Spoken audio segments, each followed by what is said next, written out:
Getting older is a dynamic process in which we continue to learn, create, and participate in our communities. Through this process, we should be treated fairly, no matter our age. Yet, there is an implicit bias against older adults in our society.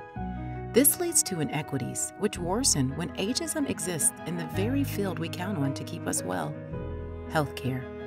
In this short film, let's discover how good intentions alone cannot overcome some common practices and assumptions that compromise our well-being as we age, and what we can do about it.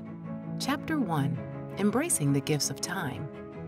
Here is where we discuss benefits of growing older.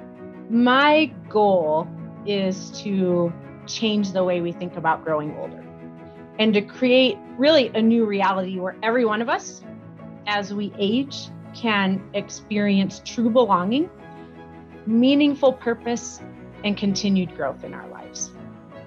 As I grow older, I gain a sense of peace.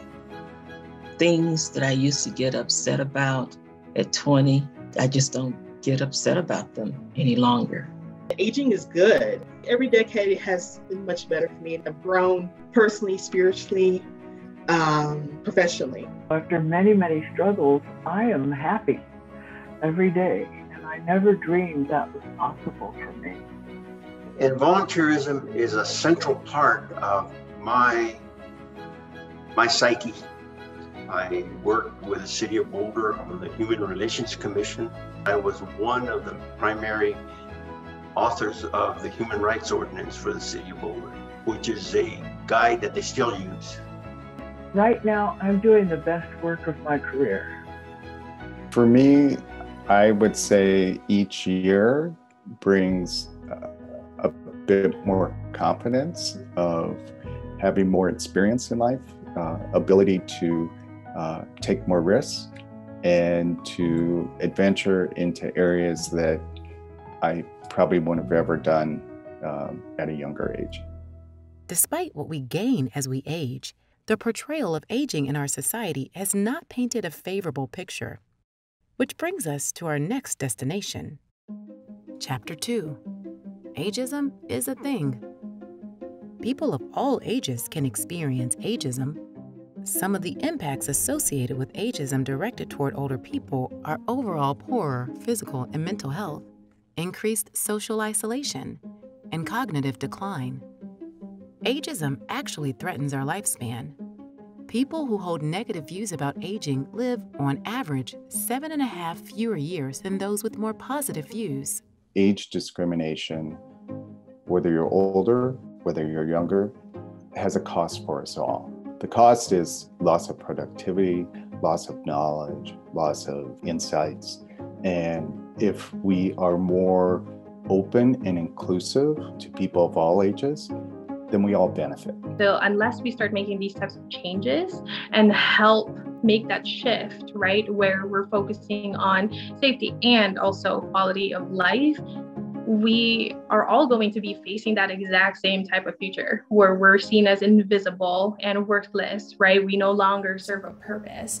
That just seems like such a bleak future, for everybody. Not very many people want to work with older adults because the way they see it is kids have a lot of potential and have a lot going for them. And so they don't see as much value in working with older adults. I thought that that was such an unfair way of looking at people. As a healthcare professional, we should strive to help everybody. A community without ageism is joyous, is respectful, and is wise. That, my friends, is the path we're working toward. But we're not there yet. And that brings us to Chapter 3, A Remedy for Ageism. The only cure is to change how we think, feel, and act towards aging. Ageism in healthcare harms our ability to receive quality care. When someone gets older, their concerns are not treated with the same urgency as younger demographics, where they typically won't suggest certain treatments. fitting somebody for a wheelchair. If it's a younger person, we would look at, well, what do you value, right? Like, what are the things that you want to do? We fit them based on what their response is. Older adults typically don't get that type of care in terms of even just getting fitted for a wheelchair. Even those who want to do things don't always get offered, pushed for things that are going to help them, because people are leery that you're older or frailer, or I don't want to, again, push you to do things you don't want to do. Older adults are more likely to be undertreated when managing pain relief and overtreated by being given tests because they've reached a certain age, regardless of their actual health, abilities, or lifestyle. This can lead to tests that are unnecessary or expensive. Then there is elder speak. So, elder speak, hi, how are you today, sweetie? Those kind, right? Just hearing me say that makes you cringe, right? It's so important that we talk with people as other adults. Researchers at Yale School of Public Health discovered that elder speak causes people to feel incompetent and begins a negative downward effect which decreases self-esteem and promotes depression and withdrawal. Many times when the information's lacking, healthcare professionals simply omit instead of converse. And I think that's an ageism problem where we're deciding for the patient rather than the patient directing care with the best information we have available. Older adults have historically been excluded from clinical trials, which can make it more difficult for researchers to evaluate doses, efficacy, and safety across all age groups. Now, let's address some harmful assumptions about aging. Depression is not a normal part of aging. If older people are showing us symptoms of depression, we need to take a few minutes, really, and talk about this and talk about how we can make it better. Don't tell me, well, you feel this way because you are getting older. You need to investigate this the same way you would with anyone to be able to really draw a conclusion of what's going on. As you get older, when you go to the doctor, everything is attributed to your growing older, and that is not always the case. So the first thing about a healthy sex life is recognizing that it's healthy to want it at whatever age you're at. It's a major show of disrespect to start talking about the patient in front of the patient. I see that happen every day. And it's just so critical for me for people to understand what health care looks like for some people in our society. You have perhaps ageism there because everybody's going to grow old. That's the commonality. But when you complicate that with race and ethnic identity, and then you layer on top of that socioeconomic status, then it is, you've hit the trifecta as far as I'm concerned in terms of the quality of your health care. Because getting your voice through to someone who's going to listen to you is even more of a challenge. We have to examine how multiple intersecting oppressions affect people and how the healthcare system can really deliver services in an equitable sort of a way.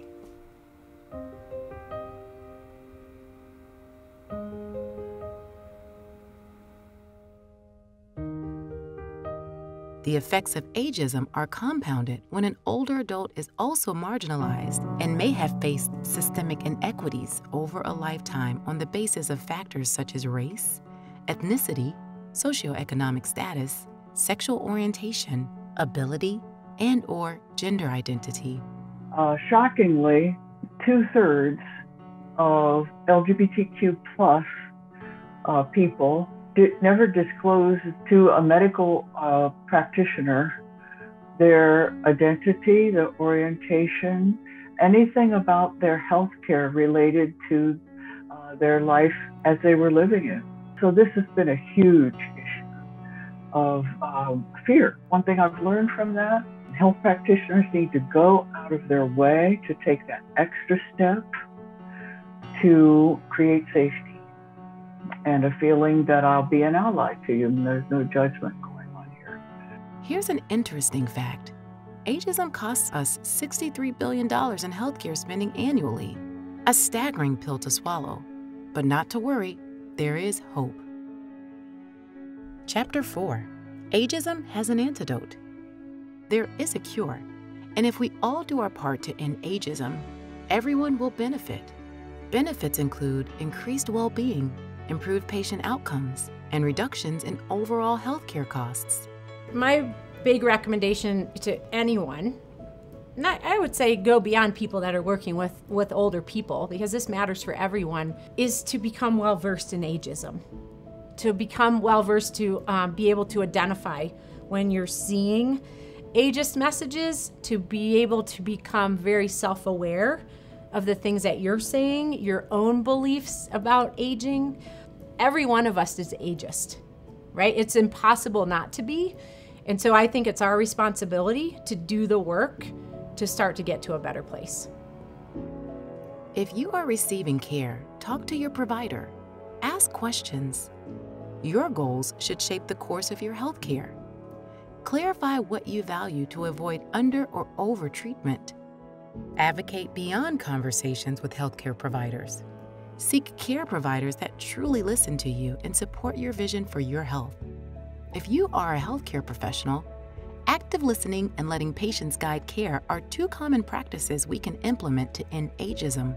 Get to know the patient, whether they're age 20 or age 80, and get the background, and that's the fun part in many ways, to learn about your patient to start. When you approach, I would say, any patient from a person-centered lens, you're going to give better quality care because you, one, are participating in active listening, you're asking open-ended questions, and you are really trying to learn what matters most to that patient. It also helps with being more culturally competent when you're serving communities of color. And again, not going in with assumptions. Therapeutic relationship with a patient starts with respect. You have to respect them and they have to respect you. I think doctors and nurses need to understand that they are the medical experts. I don't ignore that fact. But there is nobody that is more of an expert about me and my body than me. I can tell you what's going on if you just take the time to listen. We doctors should be interrupted more often. If you're telling me something that you really want to hear and I'm not hearing it, which can happen. I have my own agenda, you have your agenda. I think it's okay to say, let's just time out, and I really want to focus on this. Be kind, be open. Don't use those $1,000 words for trying to explain an issue to a patient. We care about a person being that person. What makes you you, right? And how can we help you get back into that? And I think the only other thing to really add to that is, how can we help you be you regardless of your age? So if you have a patient with cognitive impairment, that's who you should be talking to. And you should give them a chance to understand you. And if they don't, you can reiterate, you can simplify if you need to, but you should start with the assumption they are going to understand and interact and modify from there. And so guidelines should just be guidelines. Healthcare should be individual. Our age does not define us. Age-inclusive healthcare starts with caring for people as individuals. Every person is living a unique human experience. Begin your anti-ageism campaign today. Empower yourself. None of us know what care, what help we may need in the future. What I would say to people is to not look at the other as the other, not looking at people who are different from you as the other. But instead embrace them. So looking at ageism, don't assume that the older population have nothing else to contribute to society, because they do. And it's going to take older people to to really provide some guidance and awareness to younger people in terms of how to navigate the journey, as long as they do that with respect. Today, you're the oldest you've ever been and the youngest you'll ever be. Aging is a normal process of the human experience, yet we have a collective ethos that devalues aging. Question negative assumptions, recognize what we gain as we age, and we can create a community without ageism. Go to changingthenarrativeco.org/age-friendly healthcare